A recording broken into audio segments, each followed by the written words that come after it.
Pessoal, bom dia. Eu hoje vou fazer uma revisão, né? Como está sendo de praxe agora nosso sistema de aula. Eu vou fazer uma revisão sobre a erosão laminar que nós falamos na última aula teórica. Vocês fizeram aquele estudo de caso, né? Na cidade, dentro do campus, e alguns alunos trouxeram de outras regiões.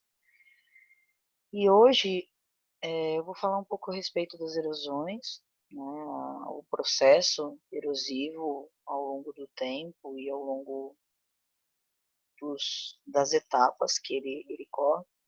E só para vocês terem ideia, essa é uma foto que representa muito bem a questão da erosão, né, e aqui a gente fala dos assoreamentos dos rios e lagos.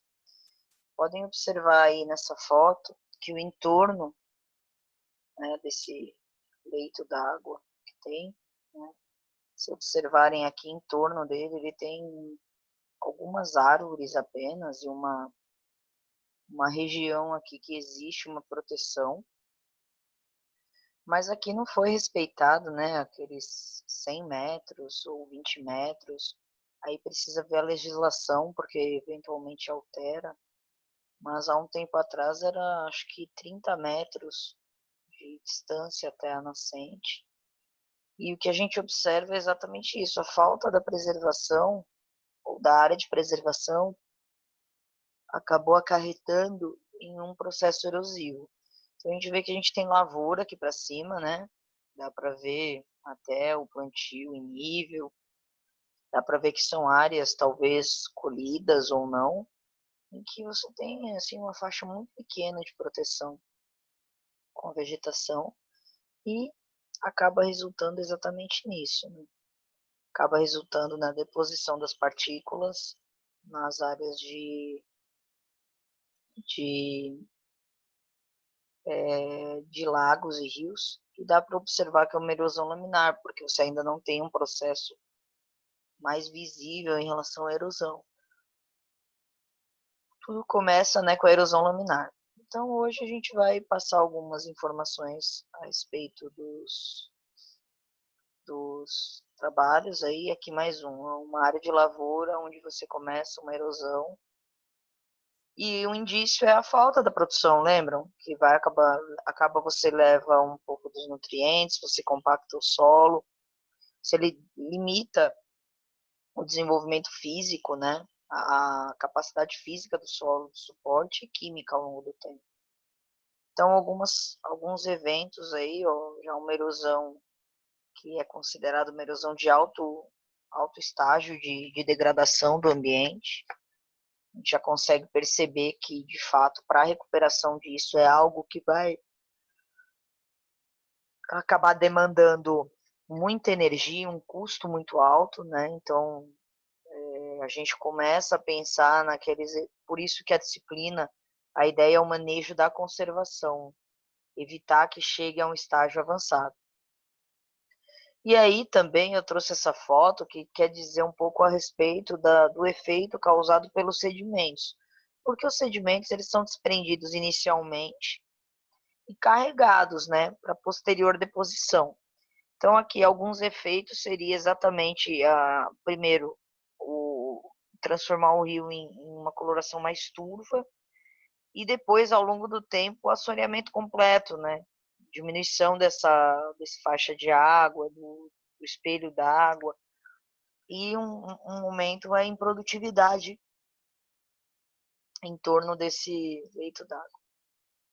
E aí está dizendo o quê? Né? Que geralmente esse desgaste do solo pode ser perfeitamente controlado com o uso de algumas práticas simples. O que a gente pode dizer? Ó, no caso aqui a gente tem o plantio em nível, né? A gente tem o solo coberto, por exemplo, quando a gente fala do plantio direto, a gente vai falar sobre as práticas conservacionistas. Respeitar as áreas de preservação, né? Então, em torno dos rios, você ter aí a água sem processo de deposição dos sedimentos. E em alguns casos também você ter o quê? né, algumas diversificações. Então, você ter uma área diversificada, respeitar a declividade, utilizar culturas que não demandem tanta mecanização, que possa levar a um problema de compactação e posteriormente a erosão. Então, né, algumas definições, vamos fazer um resumo aí do que a gente já viu. Então, a erosão laminar, é o que eu falo, ela é a que vai ser sempre menos notada, porque geralmente ela vai uma área em que você não vê o caminho da água ser tomado ainda por um percurso. Ela vai, então, carregar primeiramente as partículas mais leves, e aí, quando a gente fala em que as partículas mais leves são as mais ativas, significa que a gente está falando da argila, né? Então, a argila é a partícula mais leve. Quando a gente fala da areia, a areia ela é mais pesada. Ela não vai ser carregada inicialmente. Tanto é que eu falo para vocês, um indício de erosão laminar é muitas vezes o solo na região que você observa está mais claro, né? Então significa que ele está porque a areia é mais clara que a argila. Então é muito difícil você começar a perceber esse tipo de erosão. E aí algumas culturas perenes, a exposição das raízes ao longo dos anos. Por quê? Porque está carregando o solo, né? A perda do solo muitas vezes ela é uniforme, ela não causa degraus, ela não vai causar esses degraus no solo. Então a gente consegue observar assim, com esses indícios, as raízes expostas, geralmente clarear o solo, e é o início então da erosão laminar. Então, ó, a gente tem aqui já uma erosão laminar, ela já tem um caminhamento para a água, ela já não é tão inicial, por conta da declividade. Então, vai contar muito isso. Textura do solo, declividade, erodibilidade desse solo, né, são assuntos para a próxima aula. A gente vai fazer algumas contas e observar quais tipos de solo e quanto a gente pode perder deles ao longo dos anos. Uma foto aérea aí de uma área em que você já começa a observar essa parte mais de solo exposto, significa essa perda da produtividade. Então, ao longo do tempo, ela acaba perdendo a produtividade e acaba perdendo essas características de cobertura. Então, já é um indício também. E aí, ó, é uma analogia falando que se a superfície do solo fosse lisa, a enxurrada escorreria uniformemente, que foi o que eu falei. Em muitas superfícies mais lisas, nós não observamos tão facilmente, tanto quanto em algumas questões em declividade, que a água vai acabar tomando um caminho preferencial e está totalmente relacionada àquela compactação do solo, por onde o solo vai ter maior ou menor resistência a essa erosão. Então, a enxurrada, ela ganha velocidade à medida o quê? Que a lâmina da água e a declividade aumentam. Óbvio, se eu tenho uma chuva de 20 milímetros espaçadas ao longo de 2, 3 horas, é muito menor a carga dessa chuva se eu tenho uma chuva aí de 200 milímetros em 20 minutos. Eu vou ter uma carga de enxurrada muito grande.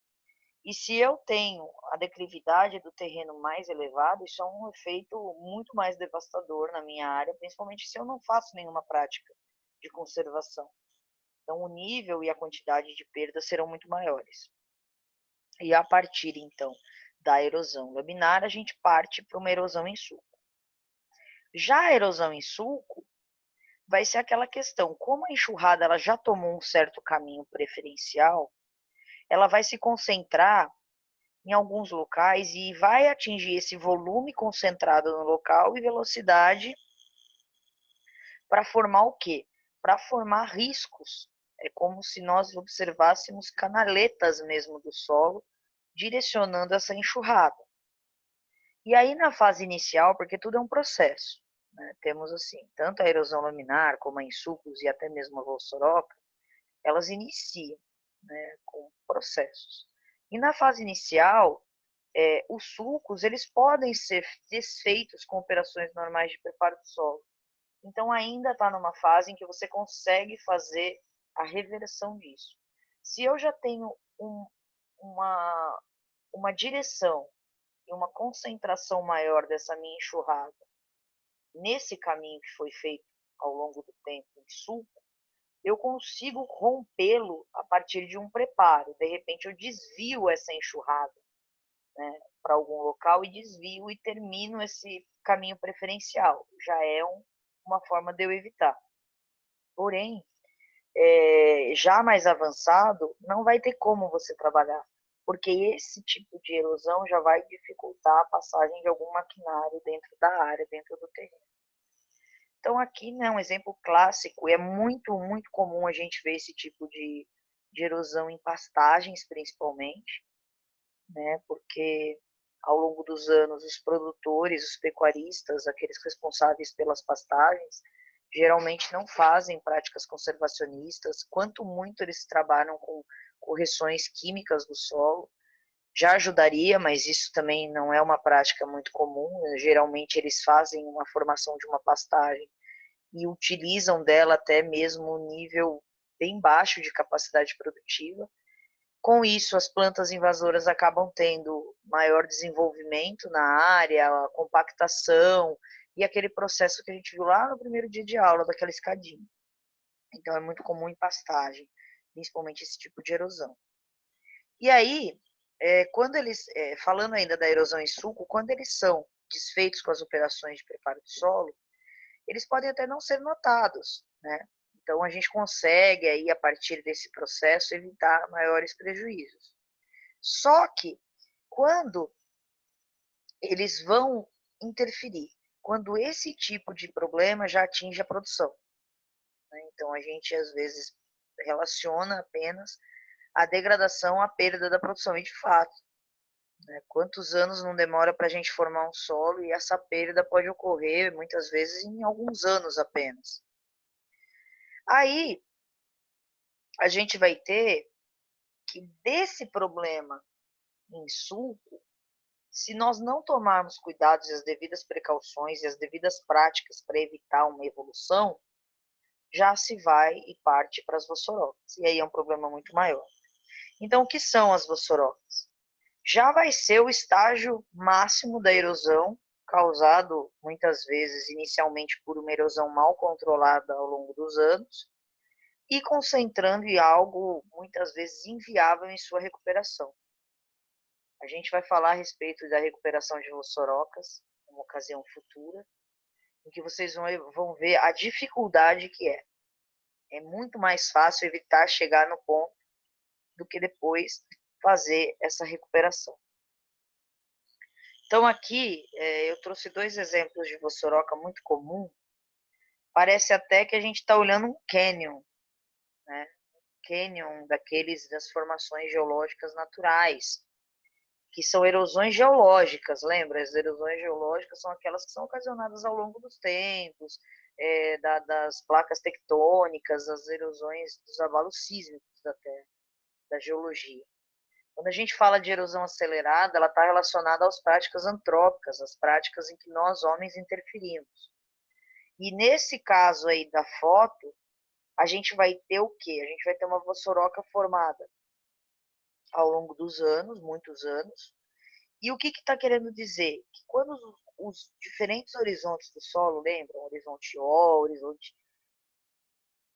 A, o horizonte B, o horizonte C, então está dizendo que quando os diferentes horizontes são de material de consistência uniforme, a vossoroca se desenvolve em paredes mais ou menos verticais. Ou seja, a resistência dessas paredes da vossoroca vai ser igual para todas. Então todas vão cair do mesmo jeito, vão ser erodidas do mesmo jeito. Já quando a gente tem material dos horizontes, em alguns casos, materiais mais profundos, mais resistentes, é comum a gente formar vossorocas nesse formato em V. Então, a profundidade é um material mais resistente. Aqui, né, uma foto a respeito de uma rodovia em que ocasionou, né, um processo erosivo bem grande. Então, quando a gente percebeu isso nos últimos tempos, a gente está percebendo que em alguns casos as chuvas elas estão bem torrenciais mesmo, e isso não é uma realidade tão distante de nós. Vejam, isso daí é um processo mal feito de alguma a confecção de uma estrada e a conservação dela, porque não adianta a gente construir a estrada e não ter um plano de escoamento de água adequado, não ter um plano de armazenamento dessa água e posterior infiltração, porque senão a gente vai ter problemas como esses, né? Estradas desbarrancando por falta de resistência daquele solo para aquele material construído. Então, no caso aí foi mal projetado, né? Tanto é que quando o engenheiro civil ele vai estudar a engenharia, ele estuda o processo do solo, resistência desse solo, a construções, a pavimentações. Ele vai estudar essa resistência desses materiais, ele vai estudar a capacidade daquele solo em suporte. Né? Então, isso daí é mal projetado e não tem um plano para escoamento e infiltração da água. Geralmente, isso daí está causado com o quê? Com a água da chuva. Ou muitas vezes também com materiais de baixa qualidade, mas também falta de conhecimento do solo. E não adianta nada. Ó, vamos ver. Nesse caso aí, além do problema que a gente teve de formação da vossoroca, em alguns casos, algumas áreas são construídas em cima de vossorocas. Isso é um problema também. Não dá para a gente fazer esse tipo de planejamento sem saber bem a capacidade, né? Então aí a gente tem um exemplo que pode tanto ser ocasionado uma vossoroca ao longo dos anos, ou eles fizeram uma pavimentação em cima de uma vossoroca.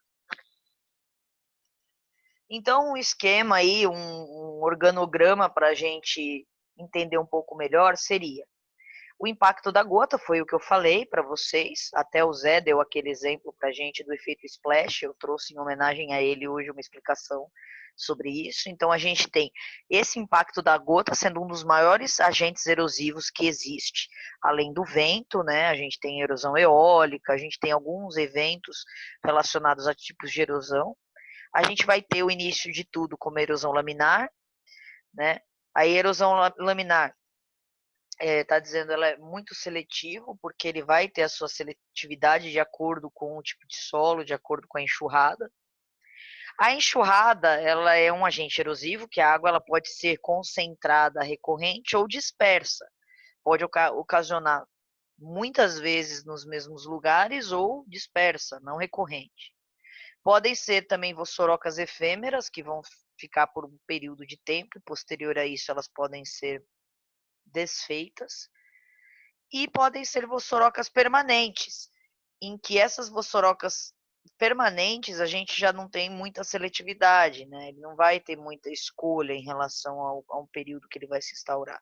Do mesmo jeito, o sulco.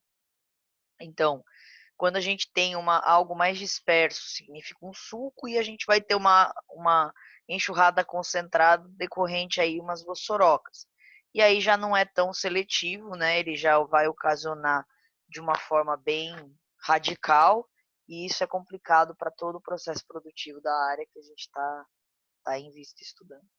E aí, ó, o efeito do tipo de solo, né? Do tipo do uso do solo sobre as perdas de erosão. A gente tem, por exemplo, que uma mata nativa, as perdas de solo por tonelada por hectare, aí por ano, tá, pessoal? Vai ser ínfima, vai ser muito baixa. A pastagem, ela já vai ter aí quase 400 quilos por ano por hectare, um cafezal já quase uma tonelada, mas olha o algodão.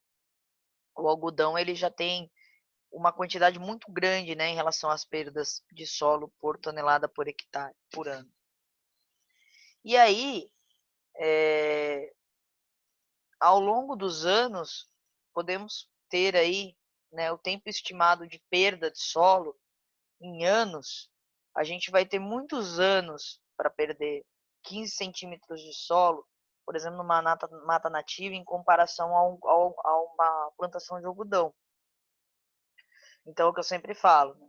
Ao longo de tantos anos, a natureza fez a produção a partir do material de origem, do clima, do relevo, dos organismos e do tempo. O solo, para algumas práticas nossas produtivas, poderem aí em 70 anos perder a camada arável ou a camada mais fértil do solo. Então, a gente tem uma mecânica do processo erosivo. A erosão vai ocorrer em 3 etapas: os desprendimentos, separação, o transporte, a deposição. E isso tudo está relacionado ao impacto da gota de chuva. e, consequentemente, o movimento da enxurrada. Aí a primeira etapa, né, que vai ter a etapa da chuva, ela vai separar os agregados, vai transformar, transportar e depositar. Então, a primeira fase do desprendimento vai ser a primeira etapa, vai ser destruídos os agregados. Então, cada solo vai se comportar de algum jeito, de acordo com as suas características texturais e algumas outras características que a gente vai ver mais para frente. A gente tem que a força da chuva é muito importante, né? Inclusive evitando às vezes a infiltração, dependendo da velocidade que ela vai ocasionar. Então aí, ó, o efeito splash, né? Um efeito de 2,6 kPa de força, você vai dispersar uma quantidade de partículas. Vejam ali na letra A. Já quando a gente tem, né, uma força aí de 20 kPa, ela vai se o quê? Ela vai se desprender de forma mais branda no solo ali, a dispersão dela. Vejam, a compressão dela, ela esguicha de um jeito que ela escorre mais para os lados, né? Isso é complicado. O transporte, ele está relacionado ao quê, então? Né? Eu já desprendi as minhas partículas, a enxurrada ela vai vir numa velocidade, a declividade, que vai levar, então, esses meus sedimentos para outro local. Vai relacionar também a questão dos manejos, então se eu tenho um solo com capacidade de infiltração e evitar o processo de transporte, principalmente com vegetação, eu vou ter menores problemas. E por fim, a fase da deposição. Essa deposição vai ser de acordo com a velocidade e o tamanho, né? Então o tamanho vai ser os menores vão ser depositados em locais talvez mais distantes, os menores em maiores distâncias, né? Então, os mais leves nos pontos mais distantes, nas partes mais baixas. Os mais finos, eles vão geralmente se depositar nos lagos, nos açudes, nos reservatórios, e isso é um grande problema, né? Porque a gente pode estar levando, além dos sedimentos físicos, podemos estar levando partículas químicas de defensivos nocivos ao ambiente, como a gente já havia dito. E aí, né, para fechar a aula, pessoal, eu trouxe uma foto aí de uma área em que a gente observa, né, que ao longo dos anos, por mais que nós não tenhamos a ideia, a dimensão do que é de fato uma erosão, o que pode ocasionar, a gente pode ter perdas consideráveis, áreas se tornando improdutivas e tendo que ser recuperadas ao longo de muitos anos. A gente não está falando de um ano eu jogo ali um adubo, jogo uma planta de cobertura e eu consigo fazer uma construção. Não, isso daí, quando eu chego em certos horizontes do solo, vamos lembrar da nossa aula de gênese e morfologia. A gente sabe muito bem que os horizontes A e o B são os horizontes com maior capacidade química e física para o solo. Que o horizonte C é um horizonte onde você tem uma rocha só em processo ainda de formação de solo. E não tem capacidade nem física nem química de suportar uma produção. Então, novamente, a gente entra na questão do quê? A gente entra na questão de tomar cuidado em relação a conservar e evitar que chegue a um ponto elevado. Vocês, como futuros agrônomos, consultores, técnicos, ou até mesmo na área comercial, se atentem a uma área e observem.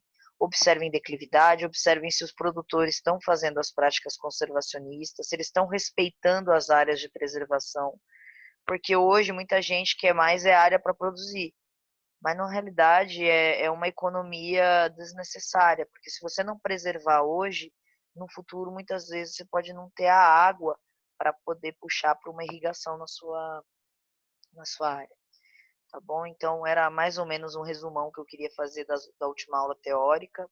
Na semana que vem a gente vai tentar falar sobre dois temas: a recuperação de Vossoroka e a parte de erodibilidade do solo, que tem algumas equações, alguns exercícios que nós vamos fazer.